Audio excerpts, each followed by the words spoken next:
Hello and welcome to the RotoWire Fantasy Baseball Podcast. Today is Sunday, March 17th. Happy Thanks Patrick Day for all who celebrate, which is pretty much everybody. My name is Chris Crawford. We're going to be talking about the Seattle Mariners today, and I have a very special guest.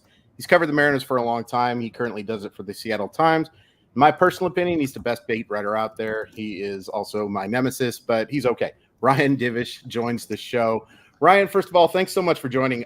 We're both golf fans, and I wanted to ask you, do you prefer the majors like we saw this week, or do you prefer the where it's a challenge and guys are playing like +1, +2, something along those lines? I don't know. I kind of like it when they look like us a little bit every once in a while. I suck a lot, so I'd rather have, it's funny when they get, they miss some shots or mess up. It's great too because I follow all the golf Twitter, so when somebody drops an F-bomb and stuff, my buddies are like, "See, he's just like us." That's totally fair. I think it's probably a little bit of a mix. I think it also wasn't helped by the fact that I think the wind, played a factor in this stuff as well. But I kind of like a mix, like that -7, -8 type stuff. But it's fun to see the Chambers Bay struggles as well. Let's talk about those Mariners, though, and let's start with the big thing, Julio Rodriguez. I think we saw him have a really good second season, but had some ups and downs when he was as hot as could be in August. He was as good as it gets. But we also saw some downs. Ryan, if there's anything preventing Julio Rodriguez from becoming that next face of baseball, what is it at this point? I could go big picture and just say it's his overwhelming sense of responsibility to an organization and its success. He takes it personally when they don't win and when they don't hit.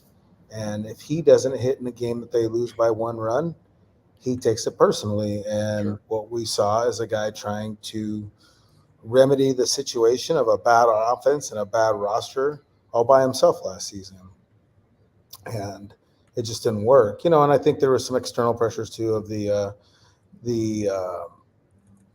All-Star game and the just kind of the demands of that. Everybody wanting him to be the ambassador of the city, and I think he got caught up in that too because he's trying to build his brand while he is a superstar on level. He wants to get it to a big level. Sure. And so we saw lots of commercials last year. T-Mobile, Topps, all of them. Have we seen very many Julio commercials this year? No. I think there's a reason why. I think he refocused and shortened up his circle, and that's what we've got. And so I think, basically what limits Julio is his own desire to be great. And that's also what carries him. It's kind of a fine line of what you walk. And, what happened last year is he got away from his approach, particularly with runners in scoring position, leverage situations. He's swinging for a 5-run home run when there's nobody on base. And, you don't get any extra runs for hitting it farther. So I think we'll see something better this year, a more controlled version of him. So it's just spring training. The big issue, like you brought up, was trying too hard. And you see it in the chase rate, 37.4% of the time swinging outside of the zone, which obviously hurts the chance to draw walks, only a 6.6% walk rate. Have you seen anything in Peoria that suggests that chase rate's going to go down? Well, like today, there was a runner on first. It's early in the game, 3-2 count, lefty's up pitching. He throws a fastball, and it was up and it's out of the zone, and Julio didn't chase. He held. And I think that's a good sign. We saw it towards the end of last year for a good stretch between about July 15th and the end of August, where he was a little more disciplined in the zone, but they were playing well. And so at that point, you don't have to do that. But I think that it's the self-realization that, his team is good or better than it was, and that he just can't force pitchers to throw him good pitches. I think that's the big thing.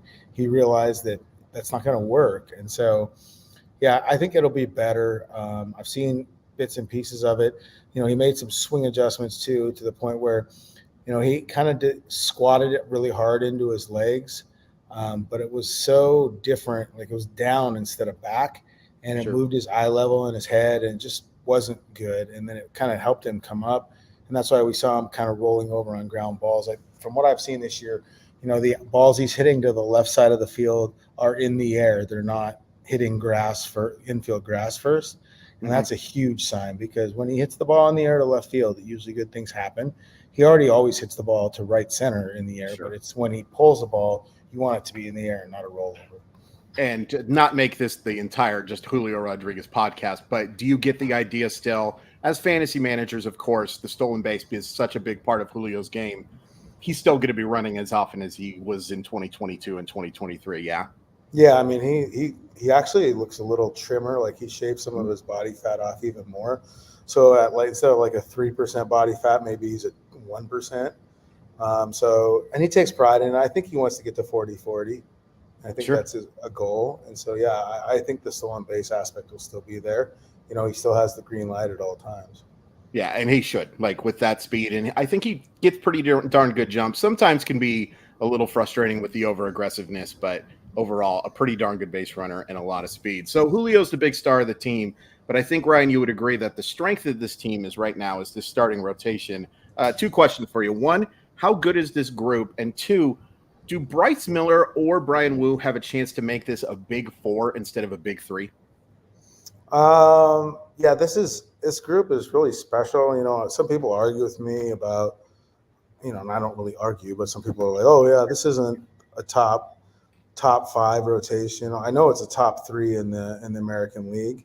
People say, oh, Cleveland's got a lot of young guys, but they have a lot of injury questions. Sure. This is a group that hasn't had that.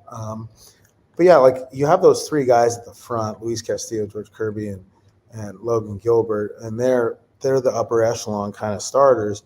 Sure. But, you look at Bryce Miller and Brian Wu. I mean, like nobody thought that they were going to be in the big leagues last year in those roles. I mean, like I think we all thought those guys would make an appearance, but they're making a lot of starts, and they're having to learn at the big league level. Bryce Miller never pitched in AAA. He pitched in AA. He hadn't pitched a whole lot. And Brian Wood's thrown less than 100 professional innings. I don't think he's ever thrown 100 innings of baseball in his life, right? Like pre-high or post-high school. So it's like they're learning at the big league level, and they're producing, and they're good enough that like everybody was calling on them this offseason. Like they knew that the Mariners were having to look at the idea of possibly trading one of them. But there's a reason why people are calling on them, because they have elite fastballs and they have the kind of athleticism and mechanics and, the understanding of like, I guess the pitch ability to add new stuff to their repertoire and make it work. And I think it's weird. Like Wu has all the makings because the 2 fastballs and a really good slider, but I still don't know if he'll ever get the changeup the way he wants it to. Gotcha. But like Miller seems to be one of those guys that can just pick up a ball and figure it out and throw it and make it move. And whatever pitch he tries seems to be pretty good. How much concern should fantasy managers have over, you take a look at the stats, and Bryce Miller dominated bad lineups, but had some struggles against some of the better lineups. How much should fantasy managers have concerns about that? I mean, they should have some, because like they're, Wu and Miller both have flaws, and left-handed hitters can get them. Even you see teams roll out a ton of lefties against Logan Gilbert. The one thing is like Bryce especially has enough weapons. He's throwing 5 different pitches right now. That like even when you do that, the addition of the split finger fastball allows him to kind of compete against those.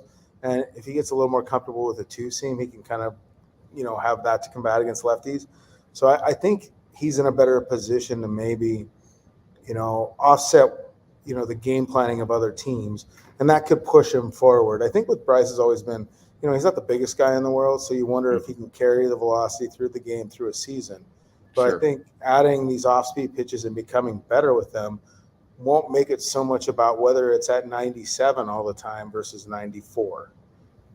And even though they're like, he even knows that too. Like he knows that when he's sub 95 on his fastball, the batting average and OPS against him is up like 200 points in each category. How about Emerson Hancock? Does he have a chance to challenge these guys, or is he more of an emergency situation going into the year? I think he's an emergency situation. Everybody went crazy when he was throwing 97, 98, 96, 97 the other day. earned his first outing. He hasn't been able to carry that, and I think it's kind of gotten in his head too that he hasn't. So he's kind of lost. He's trying to get to 96, 97. When you do that, you don't let the baseball work, and you don't have the command. Right. They need his sinker at like 95. If he's at 94 to 95, that sinker will be fine because it has a lot of movement. But I don't think he's ready for that yet. He's still kind of a work in progress, which is weird to say about a first-round pick, number 6 overall. But he's still trying to figure some things out because he's had to kind of readjust who he is as a pitcher, his identity, because he's not that guy that was throwing 99 on a four-seamer anymore.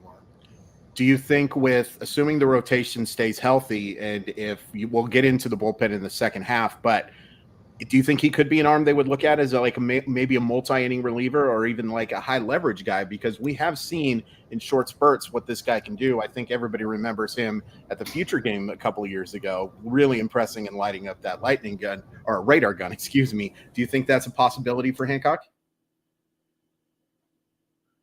Oh, we lost Ryan. I will send him another link. But I'm a big fan of Emerson Hancock. I think that he has, in the bullpen anyway. As a starter, I'm not such a big fan.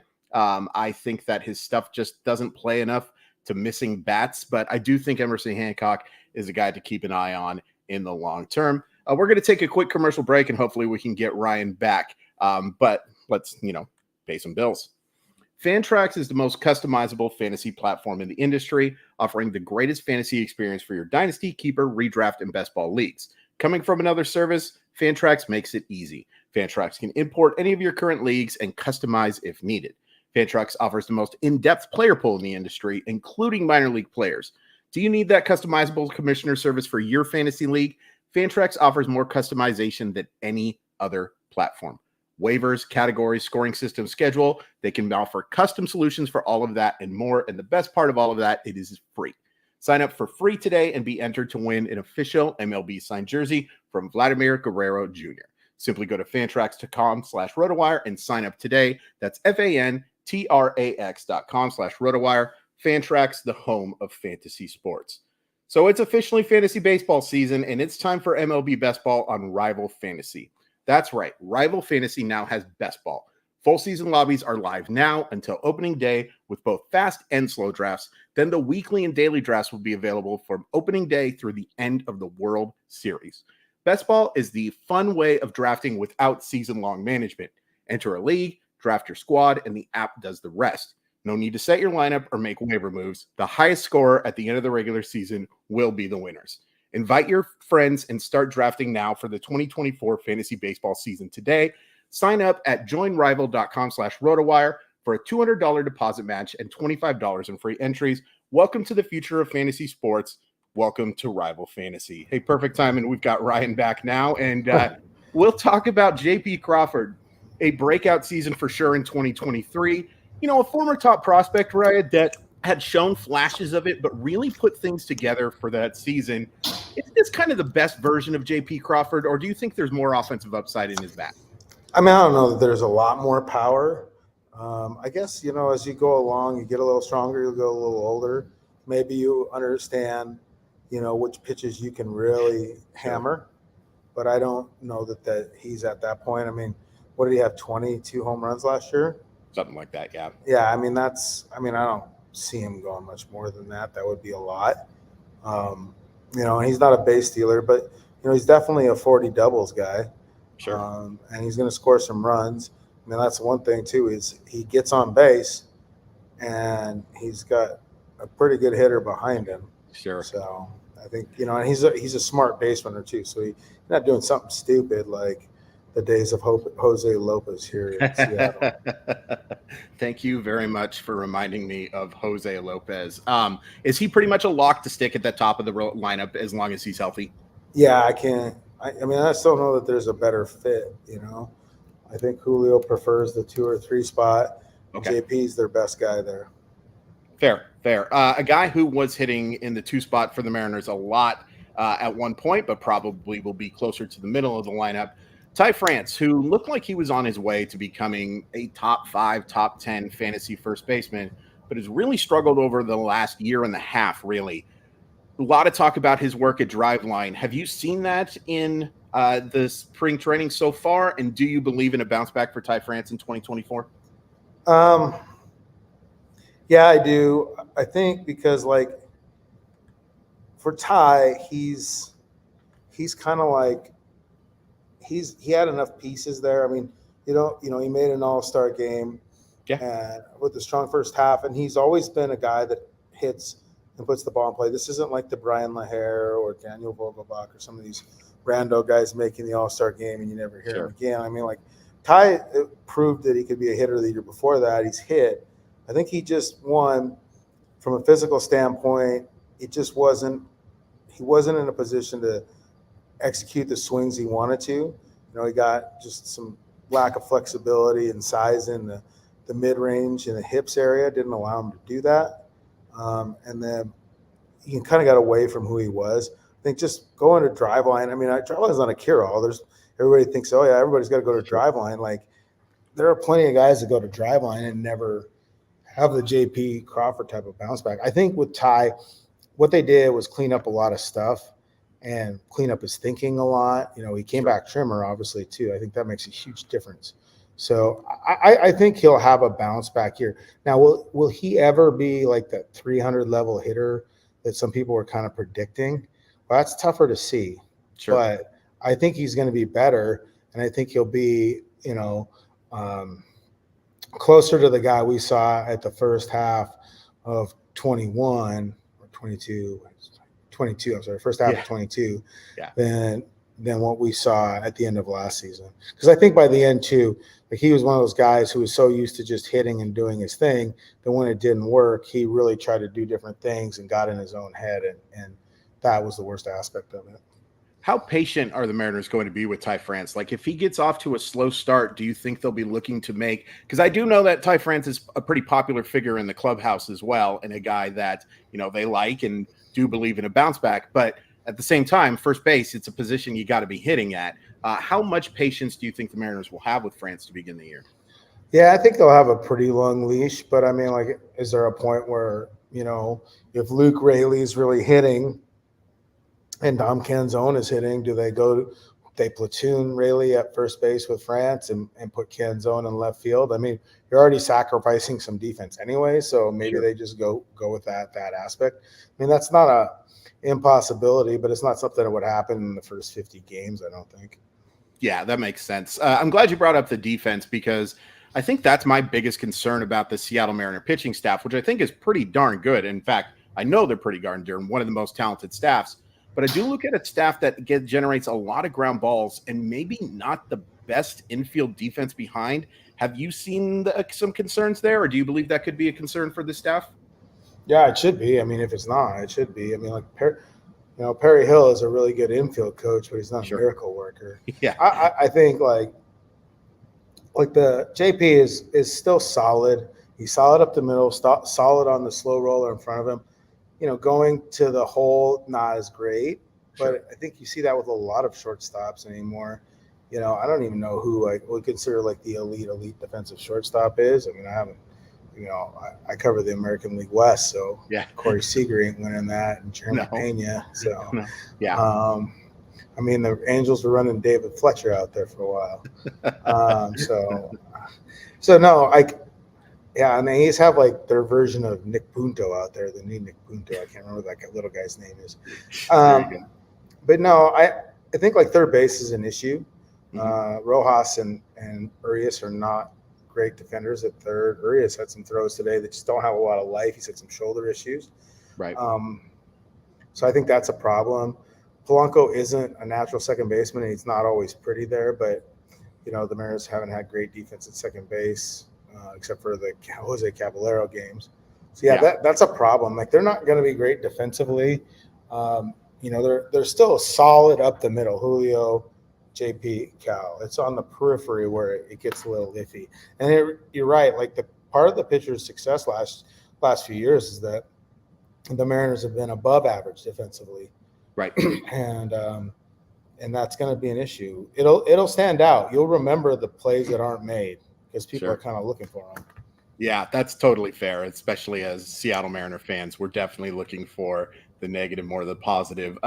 Rodney asks, I think the Mariners have 5 to 7 players that can hit 20 homers and have OPS plus over 110. What do you guys think? I think that's probably a fair number. Would you agree? Yeah, I mean, like, I think so. I mean, they had, I'm trying to think, Haniger, like JP and France would be the ones that are kind of on the edges of that. But the rest of the guys, I think, I mean, can the third base combo of Urias and Rojas, combine for 25 homers? If they get 25 homers out of that position, that's pretty good. They'll take it. I mean, like, it's not ideal, but they'll take it. So I'm glad you brought up Cal, aka Big Dumper, one of my favorite players. I made a prediction before this last week's podcast that I think Cal Raley is going to be a top 3 fantasy catcher. I feel like he's been very good, but still has some flashes of being that young player who goes through some stretches that can frustrate a little bit. Does Cal Raley have superstar potential, at least at the backstop position, Ryan? Yeah, I mean, apparently not to Fox Sports, who had him not even in the top 10, which is just freaking absurd. Like, absolutely nuts. Like, there's no way. I mean, he's hit the most home runs as a catcher for the last 2 seasons, and he actually catches. Yeah. No, that's another thing. He catches. Like, Salvi Perez doesn't catch that much anymore. No. I don't know if he'll be like a superstar, but like, he has the potential to be a top 3 catcher. A perennial all-star. You're talking about, you saw last year his defense improved. His throw-out rate was so much better. Sure. 30 home runs. They're going to play him more. He's going to see a fair amount of at-bats this year. I think he has cleaned up some stuff offensively. There's still going to be some strikeout stuff, but I don't think it's going to be all or nothing like it was with Zunino. Like, I think Cal's a better hitter than that.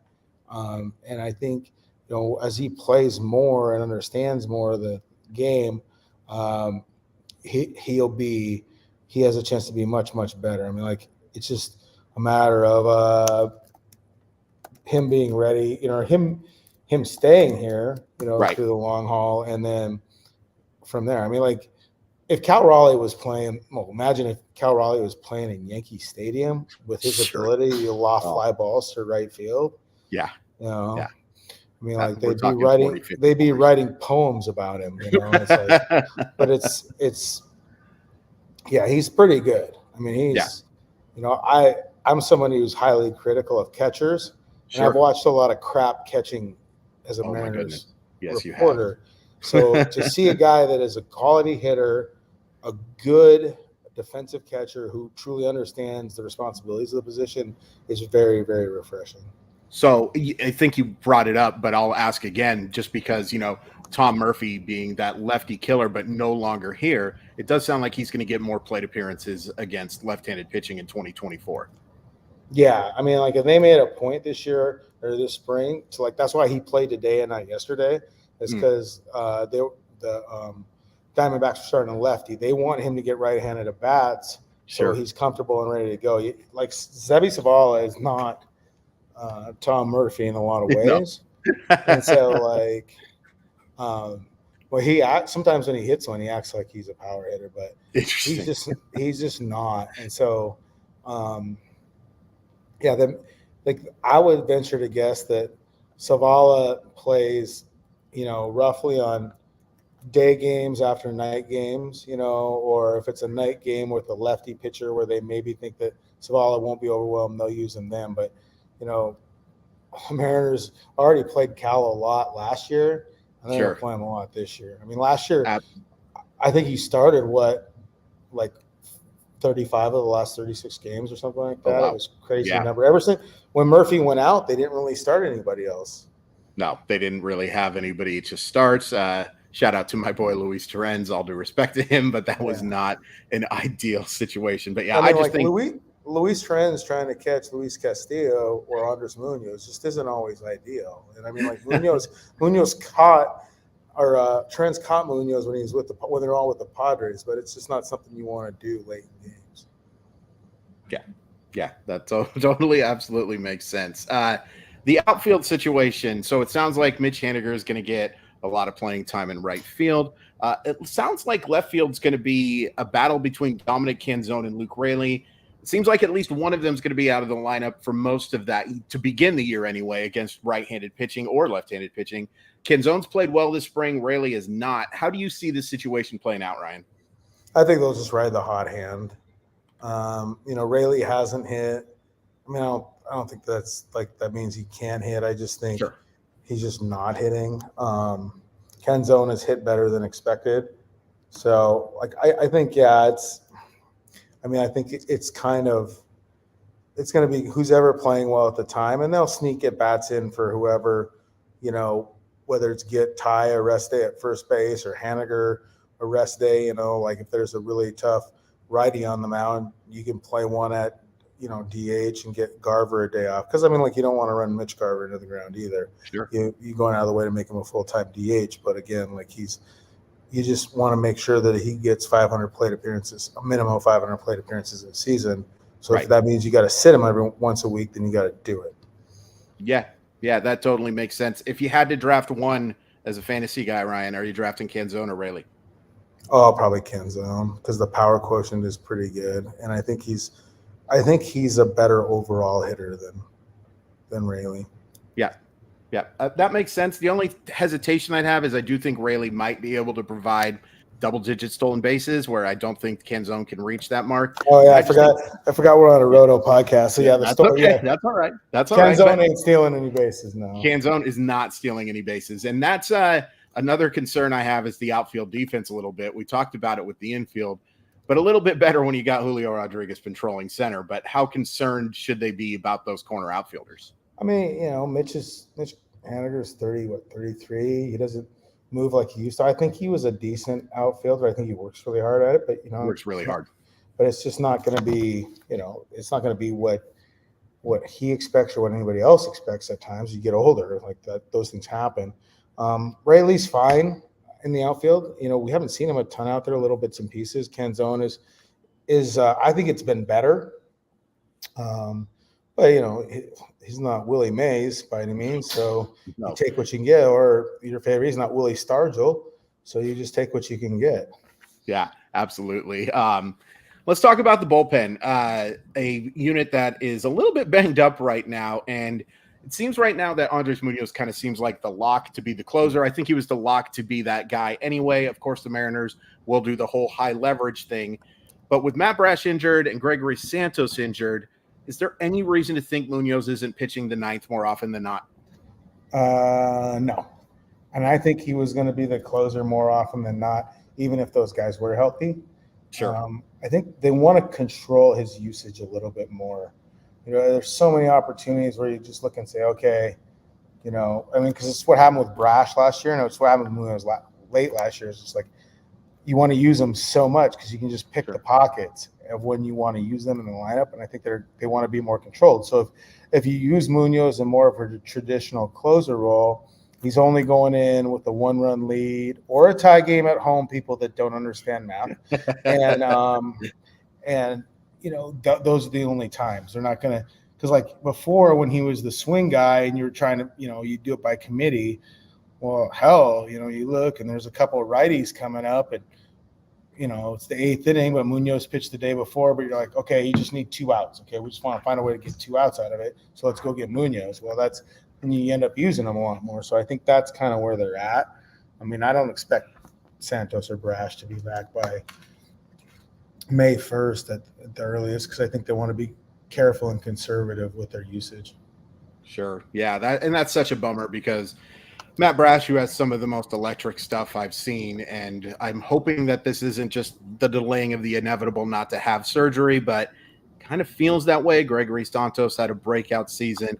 Mariners signed Ryan Stanek very late. I was a little surprised to see the money that Ryan Stanek got, to be completely honest with you, just because we have seen the Mariners be frugal with situations like this, but Ryan Stanek getting $4 million with the potential for $6 million. Ryan, a lot of people are playing in leagues that have holds now. Does Ryan Stanek seem like the next high leverage guy, assuming Brash and Santos are out? Oh yeah, he's the next guy.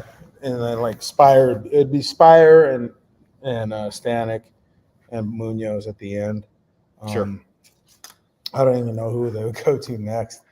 in that situation. Trent Thornton, I guess, would be that next guy. Yeah, but I mean, Trent Thornton, and I like we're still trying to figure out who they're going to put the rest of the bullpen. I think there's a couple spots.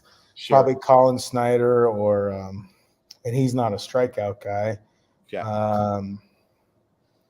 I'm forgetting. There's some non-roster. There's some non-roster guys like Ty Buttrey, Tyson Miller, all those guys. But I think, if you can, you don't want to start making a bunch of 40-man moves just to put together fungible spots in the bullpen where you may have to switch it out in a month. So I think, you're going to stick with guys on the 40-man. Maybe, Cody Bolton and Colin Snyder, they have big league experience. They like Carlos Vargas a lot, and he's got crazy stuff that could be like Andres Munoz. But, I mean, I wouldn't stand anywhere within a 35-foot radius of home plate if he was throwing nothing but two-seamers. He would hit the Bull mascot if it was there. It's crazy is he can throw a slider for a strike almost every time. But you ask him to throw his cutter's a little bit better. But if you ask him to throw a two-seam or a four-seam fastball, you better look out. That talent is legit, but like you brought up, the command is an issue. Ty Adcock, he's a guy that I liked a little bit. Does he have any chance of making appearances for them in 2024? I think he will eventually. Not right now. He just hit some shoulder stuff late last year, and he just hasn't pitched very much. So, he got to the big leagues with less than 30 professional innings because of COVID and all that stuff. And he was only a two-way guy coming out of college. So I think it's going to be he'll help him eventually, but he's not going to be a significant part early. So speaking of prospects, Mariners, I think, actually have a pretty darn good system, but a lot of it is guys who are a few years away, the Lazaro Montes, the Colt Emersons, but there are some guys who have a chance to play at the upper levels. Any guys that you're thinking could be helpers in 2024 that rank fairly high on prospect lists? No, I mean, I've been super impressed with Cole Young. Yeah. I think I said he has an approach and swing similar to Michael Young, which Mariners fans hated Michael Young, but Michael Young did. Yeah. Michael Young was a really good hitter. Yeah. And I think he's fast tracked to the point where I think he'll be at AA by the end of the season. If something were to happen to Jorge Polanco, do I think they might give him a chance if he's playing well at AA? Sure, they could. Tyler Locklear probably won't be at AAA right away, but he's more of a DH only. He struggles defensively. I mean, those are the kind of older ones. How about Ryan Blitz? I mean, Ryan Blitz is a guy that I was a big fan of with that trade. I know that there are a vast wide range of opinions from scouts. Some guys think he can be a starting second baseman. Some guys think he's more utility infielder. I'm kind of in between, kind of lean towards maybe someday, Ryan. Yeah, I'm like you. I don't really know what he is because, when you watch him, sometimes you're like, okay, yeah, this guy can be pretty good. Sure. And he can hit and he can run. He hits while he runs. The defense is an issue. Yeah. Just it's not very clean fielding wise. And the arm strength is not there. So, to be a utility guy, you got to be able to play multiple positions. But I think he really only projects as a second baseman. Now, you can stand him out there at shortstop if you want, but sure, that's not what he's out there for. So I think he's a second baseman. If something were to happen to Urias or whatever, and they could go bring him Bliss for a little while. I think they want him to play in AAA a little bit more. They want him to work on his defense, but he doesn't have a very strong arm, and then just the fielding hasn't just been consistent. We've seen some lapses on routine balls this spring that have to be made. And when you're trying to prove that you're big league worthy, you better make those plays. He has hit this spring. I'll give him that. Yeah. But it'll be interesting to see. He'll put up numbers in the PCL because everybody does. Sure. And if he doesn't put up numbers in the PCL, that's when you question whether he's a real hitter or not, because everybody puts numbers in the PCL. Yeah. Yeah, that's a really good point. And I'll be curious to see how much pop he shows there, because I did notice towards the end of the year, he was driving the baseball a lot more in Tacoma than necessarily people projected him as a hit above power guy, but did drive the baseball. But like you mentioned, very friendly place to drive the baseball. Real quick, Harry Ford, any chance of making a debut in 2024? Maybe, the bat just hasn't looked as good as it did during last season. Sure. And so I'm kind of like, the defense is right there. The defense is outstanding, his athleticism. But the bat just hasn't looked great. It's just been a lot of singles, kind of the right side. Sure. But, he's a younger kid, and I think he'll figure it out. But I don't think so. I think right now, if they had to go get like a backup catcher, they would go get Michael Papierski or Blake Hunt, two of the guys will have at AAA. Michael Papierski was a minor league sign who's a switch hitter. I think they'd be comfortable with that. I think, honestly, if Zavala doesn't do much when he does play, by the midseason, they can make a switch for Papierski because he is a switch hitter and because I think he's a better defensive catcher as well. Final thing for you here. If the Mariners were able to sign Big Dumper to a long-term contract, and I think we both know that that's wish in one hand in the other, you know what I'm saying here. But if that was able to happen, do you think the Mariners would switch Ford's position? Oh, man. I think they would just move him before they switched his position. Gotcha. I think there's a lot of people in the organization think that he'll be part of a trade package if they need to go get a bat or something mid-season. Yeah. It's somebody like him or Bliss, they'll package some guys together and do it that way. I don't know. Yeah, it's funny how this works because, like, when Ford was drafted, he was seen as such an athletic guy, and he still is, no question about it. But, like, is he a catcher? I don't know if that athleticism is going to work. And now it seems more like Ford's defense behind the plate is really the selling point for him. Is that fair to say? Yeah, I mean, the bat is good, but, like, and I don't get to watch him a lot. He knows the strike zone, and he'll work in a bat. But, like, you've seen some pitches this year that, you want to see him driving on 3-1 or whatever, because we've seen some of the other younger kids in the organization, Cole Young, Johnny Farmello, some of those guys, when they get opportunities to hit fastballs in these Cactus League games, they're really driving them. We haven't seen that from Harry as much. And again, like, he may be working on stuff too, but, like, he'll have it at bat. You don't have a 400 on base percentage in the minor leagues without knowing how to work in a bat. Absolutely. Yeah. His approach is definitely one of the highlights there. And there's definitely some athletic projection to come from him as well. I just wonder if maybe it makes more sense in the outfield, but because he's been so good behind the plate, maybe that's not happening. Final question for you, Ryan. I won't ask you to, like, make a prediction if the Mariners are making the postseason, if they're winning the World Series or anything like that. I will just ask you, do you think this is a better roster coming into 2024 than it was in 2023? Yeah, I do. I think it's a better roster because they're really only looking at two positions. Really, every position that they have is being played by somebody that's gotten or will be played by somebody who has major league experience and has produced major league numbers. Left field, you could argue about Canzone, but you have Raley there. And then third base, I mean, Josh Rojas and Luis Urias have had success at the major league level. They're both Super 2 guys in terms of arbitration. That's kind of why the Mariners have them, because they got traded because of that. They have produced in the past. You're not rolling out Shed Long after 25 MLB games to see as your everyday second baseman or Jared Kelenic or anything like that. You're putting real guys out there. It's just a matter of whether those real guys stay healthy. So, like I've told people before, if you get a combined 1,600 to 1,700 plate appearances from Mitch Garver, Mitch Haniger, and Jorge Polanco, they will make the playoffs. Yeah. But barring those significant injuries to their staff.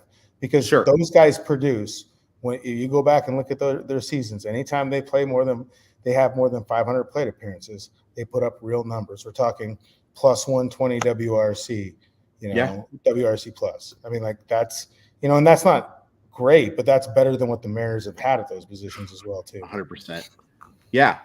I do think it's an improved team. I do think, and you brought it up, bringing up the 1,600 to 1,700 plate appearances, that there are some major injury concerns with this team, and I'm still not in love with the depth, all due respect to Sam Haggerty and his wonderful dog Manicotti, and all due respect to Dylan Moore, Mhm. it's just not a team that I love the depth of. But if those guys can stay healthy, and if this starting pitching staff produces to the level that I think it will, there's no reason to think that it's not at least a playoff team. It really should be competing for a division championship. Like, I take a look at Houston, there's some real flaws there. I take a look at the Rangers. I have some real question marks about that starting pitching staff. I mean, there's no reason why this team can't win the AL West, right? Yeah, I mean, like the Rangers, they have, Corey Seager is going to be out for a while, and I wouldn't recommend him coming back quickly from that anyways. But like, Sure. They have issues like the Rangers, how they won in the postseason with Jose Leclerc throwing every day. You can't do that in the regular season. That's why they snuck into the playoffs and barely beat the Mariners out. Because their bullpen was so bad. Yeah. And so you can't, Bochy can't just run Josh Sborz and Leclerc out there every day, and they don't have Jordan Montgomery anymore either. Like that, right. They don't have those guys, and they don't have, similar to the Mariners, they didn't have the payroll to go out and spend on a bunch of guys. So yeah, they're going to have questions. Do I think they'll probably add? Yeah. Now, can they hit the crap out of the ball? Yeah. They really can. And if Wyatt Langford stays on the team and makes, oh my God. Because all of a sudden, like last year, Leody Taveras was like a good baseball player. Sure. And that was like, all these other guys, they just were, it was just a behemoth, and they just wore teams down. So, yeah, and I do think the Astros are going to take a step back. Urquidy's out. If Blake Snell signs with him, he's been dominating the kids at Shoreline Community College for the last month. You don't know what he's, I don't think that the Mariners are like necessarily a 95-win team, but I don't think either of the other two teams are 95-win teams either. And so I think if the Mariners can win 88 or 54%, somebody would joke. Not me. I hate that joke. But if they win 88 to 90, that margin. So like from 88 to 92, that's the margin to get in. And we've seen like get in and just use your pitching, because there's no reason, like as flawed as the Mariners were and how much they struck out last year, just an ungodly rate. Yeah. I could still see them if they got in, if Texas doesn't get in, or whoever, if they get in and they play those series and they roll out Castillo, Kirby, Gilbert, and then you bump Wu and Miller to the bullpen as leverage arms. Yeah. Come on, that's that's really elite, and that's what they were hoping for. Maybe not trading your closer midseason would have helped you a little bit, but again, that's neither here nor there. Do you have any comments on Paul Sewald's comments? No, I don't disagree with Paul. He's pissed off. He saw it before, and so I've covered it. I've covered angry players before, and while the Mariners always just thought it was Kyle Seager telling me these things, as I once pointed out to Scott Service, is like, look, I don't know if these guys like me that much, but on those days, they're lined up to talk to me. Sure. So it's like, I think they're fair. The Mariners, as an organization, they have no cachet against criticism. They hold no markers against the criticism they've incurred, because it's all deserved. Yeah. It is. There's nobody. I've covered this franchise since 2006. It was and really went full time in 2008 or 2007. As the backup and like kind of the national baseball writer in 2007 at the News Tribune. I've seen it where it's gone and what they've done. Fans have every right to complain and get angry. I just don't know why they do it at me. Yeah. Oh, I do. Because you love it. You secretly love it, and that's fine. It's fine. It's better that you keep playing the part of the guy who hates it, because you're going to get more of it and you're going to get more of that attention. But I totally get it. Yeah, sure. Ryan, thanks so much for joining us. Promote all the good stuff you're doing over at the Seattle Times. Just you can follow me at seattletimes.com. We got our special section coming out the day before the season opener. We're doing it on the starting pitching, because those guys are pretty good. So I don't know. That's about it, really. I would tell you to follow me on Twitter, but I don't want any more followers. It's such a lie. It's such a lie, It's but not. that's fair. It's fair. I'll take them. You can give me half of your followers, and I will be happy as a clam, but I will complain about it just as much. Thanks to everybody for listening to the RotoWire Fantasy Baseball podcast. Make sure you're following all of our socials, and make sure you check out rotowire.com/pod for a free look behind our paywall. Great time of year to have this because we have all the depth charts, we have all the ADPs, we have all of the great stuff. Really appreciate you guys listening. New show every single day for the rest of the regular season. Stay tuned for more. Thanks so much.